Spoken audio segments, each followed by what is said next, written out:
To make a simple and easy grilled cheese, you'll need bread, butter, and cheese.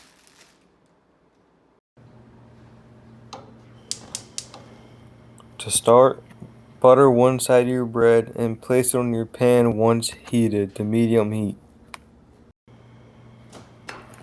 Then place any type of cheese, I prefer American, on your bread and then place the other piece of bread with butter on one side on top of the cheese.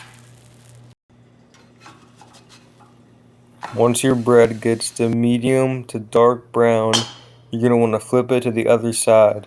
And if your cheese isn't melting fast enough, you can always put a pot lid on top of the sandwich to make the cheese melt faster.